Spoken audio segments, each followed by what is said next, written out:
할렐루야. 새날을 주신 주님께 감사와 찬양을 드립니다. 하나님의 말씀은 에베소서 5장 15절에서 33절 말씀입니다. 제가 15절에서 21절까지 말씀을 봉독합니다. 그런즉 너희가 어떻게 행할지를 자세히 주의하여 지혜 없는 자같이 하지 말고 오직 지혜 있는 자같이 하여 세월을 아끼라. 때가 악하니라. 그러므로 어리석은 자가 되지 말고 오직 주의 뜻이 무엇인가 이해하라. 술 취하지 말라. 이는 방탕한 것이니 오직 성령으로 충만함을 받으라. 시와 찬송과 신령한 노래들로 서로 화답하며 너희의 마음으로 주께 노래하며 찬송하며 범사의 우리 주 예수 그리스도의 이름으로 항상 아버지 하나님께 감사하며 그리스도를 경외함으로 피차 복종하라. 이 본문 말씀으로 세월을 아껴 피차 복종하라 라는 제목으로 하나님의 말씀을 증거합니다. 배병우라는 사진 작가가 있습니다. 그는 소나무 사진으로 유명합니다. 그는 주로 새벽에 사진을 찍는 것으로 유명합니다. 어느 날 한 기자가 물었습니다. 작가님은 왜 소나무를 새벽에만 찍으십니까? 그러자 그는 이렇게 대답했습니다. 사진은 공간과 빛의 예술입니다. 빛이 없으면 공간도 없습니다. 제가 새벽에 사진을 찍는 이유는 새벽빛이 공간을 열기 때문입니다. 그렇습니다. 빛이 없으면 주변이 온통 깜깜합니다. 공간이 있어도 아무것도 볼 수 없습니다. 그런데 새벽이 되고 빛이 밝아오면 그 순간 공간이 생기기 시작합니다. 빛이 공간을 만드는 것입니다. 그 공간에서 우리는 아름다운 자연을 보며 또 서로를 안을 수 있는 삶의 여유가 생기는 것입니다. 빛이 있어야 우리는 나를 알고 또 너를 알며 서로를 바라볼 수 있는 지혜를 얻게 됩니다. 이 빛은 바로 사랑으로 오신 예수님이십니다. 이 빛 안에 진리가 있습니다. 이 빛에 바로 생명이 있습니다. 오늘도 이 진리의 말씀과 또한 그 말씀을 깨닫게 하시는 이 성령의 빛 안에서 참된 생명의 삶을 사는 여러분 모두가 되시기를 축복합니다. 사랑 안에서 빛으로 살라고 권면한 사도 바울은 계속해서 이 에베소 성도들에게 구원받은 성도로서 어떻게 살아야 하는지에 대해 말씀하고 있습니다. 첫째는 시간에 대한 말씀입니다. 15절, 17절 말씀을 다시 봅니다. 그런즉 너희가 어떻게 행할지를 자세히 주의하여 지혜 없는 자같이 하지 말고 오직 지혜 있는 자같이 하여 세월을 아끼라. 때가 악하니라. 그러므로 어리석은 자가 되지 말고 오직 주의 뜻이 무엇인가 이해하라. 하나님의 은혜로 구원받은 우리는 지혜 있는 자가 되었습니다. 지혜 있는 자는 어떤 사람일까요? 바로 세월을 아끼는 사람입니다. 여기서 세월을 아낀다라는 말은 시간을 건져 올리는 사람을 가리킵니다. 단순히 부지런하게 또 성실하게 사는 사람을 의미하는 것이 아닙니다. 세상에 나가보면 참으로 이 부지런한 사람이 많이 있음을 알 수 있습니다. 특히 시장에 나가보면 사람들이 참 부지런합니다. 이른 새벽부터 이 장사를 하기 위해 좋은 물건을 사다 팔려는 사람들로 가득한 모습을 저는 본 적이 있습니다. 그리고 여기 호주 사람들도 참 부지런한 것 같습니다. 저도 코로나로 락다운이 되기 전에 청소 일을 하기 위해서 아직 어두운 새벽에 출근을 했던 기억이 있습니다. 그런데 오늘 성경에서 말하는 이 세월을 아끼라는 것은 단순히 이 부지런하게 살라는 말씀이 아닙니다. 자신을 위한 삶에서 하나님을 위한 삶으로 전환하라는 뜻이 담겨져 있습니다. 무슨 일을 하던 그 일을 통해 하나님께 영광이 되고 다른 이들의 유익이 되며 또 주님으로 인해 즐거워하라는 그 뜻이 담겨져 있습니다. 여기에는 하나님과 동행하는 일상의 예배를 의미한다고 볼 수 있습니다. 우리는 모두 다 시간 안에 살고 있습니다. 흘러간 어제와 또 지금의 이 오늘 그리고 다가올 내일이라는 시간의 흐름 속에 살고 있습니다. 그런데 우리 하나님은 시간 안에도 계시지만 이 시간 밖에도 계신 초월적인 존재이십니다. 흔히 우리는 그 하나님을 엘샤다이, 전능하신 하나님이라 부릅니다. 그런데 그 전능하신 하나님을 지금 현재 나와 동행하신 하나님 임마누엘의 하나님으로 인식하며 살아야 한다라는 것입니다. 우리 모두는 부활하신 예수님을 믿고 있습니다. 그 주님을 믿고 있다는 것은 부활하셔서 낙심한 제자들에게 나타나셔서 여전히 함께 하심을 보여주시듯 우리에게도 지금 동일하게 함께 하시는 하나님으로 임마누엘 하신다라는 뜻입니다. 사랑하는 여러분, 지금 이 시간 그 전능하신 하나님이 바로 여러분 곁에 계심을 믿으시기 바랍니다. 이 믿음으로 사는 삶이 바로 세월을 아끼며 사는 삶인 것입니다. 나의 시간 안에 하나님을 초청하여 그로 더불어 사는 삶이 세월을 아끼는 것입니다. 또한 하나님의 영원한 시간 속으로 내가 들어가 영원한 삶을 현재적으로 누리며 사는 이 카이로스의 삶을 사는 것이 바로 세월을 아낀다라는 뜻입니다. 코로나로 인해 우리의 삶이 많이 제한되었지만 그런데 실제 우리의 삶은 여전히 여유가 없는 듯 합니다.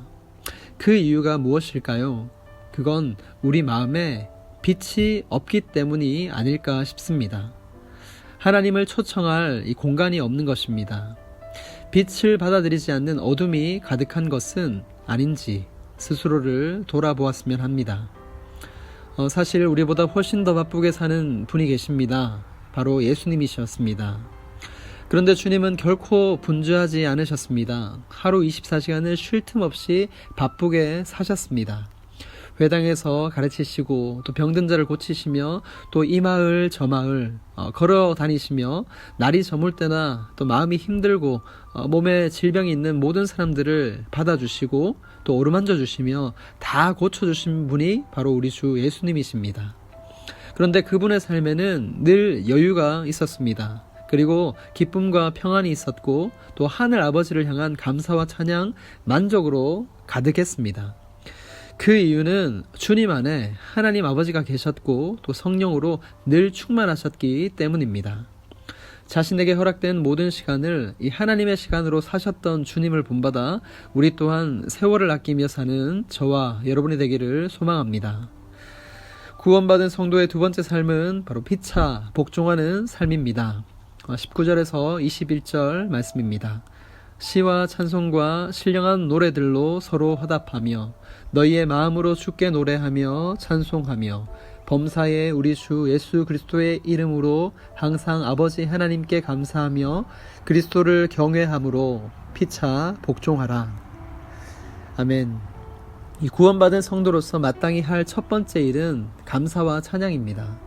바로 하나님을 예배하는 것입니다. 웨스트민스트 소요리 문답에서 인간의 제일 되는 목적이 바로 하나님을 영화롭게 하며 영원토록 그를 즐거워하는 것이라 합니다. 이 존 파이퍼 목사님은 이 교리를 뒤집어서 하나님을 영원토록 즐거워하는 것이 바로 하나님을 영화롭게 하는 것이라고 말씀했습니다. 참으로 분명한 정의라고 생각합니다. 하나님을 영화롭게 하는 것은 다름 아닌 그분을 영원토록 즐거워하는 것입니다. 믿음은 이처럼 단순한 것입니다. 우리를 지으신 창조주 하나님, 그 아버지를 끊임없이 자랑하고 즐거워하는 것이 우리가 평생 해야 할 일입니다. 또한 하나님께서 기뻐하시는 인간의 모습일 것입니다. 또 한 가지가 바로 피차, 복종하는 것입니다. 서로 섬겨라라는 말씀입니다. 갈라디아서의 결론과 동일하게 우리는 주님께서 주신 자유로 서로 종노릇하며 살아야 합니다. 하나님을 경외하며 또 서로 사랑하며 섬기는 삶, 이것이 구원받은 성도가 마땅히 행할 일입니다. 사실 이 모든 삶을 예수님께서 몸소 먼저 보여주셨습니다. 그분의 삶은 늘 하나님 아버지를 향한 경외와 또한 인간을 향한 긍휼의 마음이셨습니다. 자신을 대속물로 주시며 이 섬김의 본을 보여주셨습니다. 그 클라이맥스가 바로 십자가였습니다. 우리가 하나님을 믿는 목적이 여기에 있습니다. 예수님처럼 사는 것입니다. 하나님을 경외하며 그 사랑 가운데 빛으로 사는 것입니다. 그 사랑 안에서 세월을 아껴 피차 복종하는 삶을 사는 것입니다.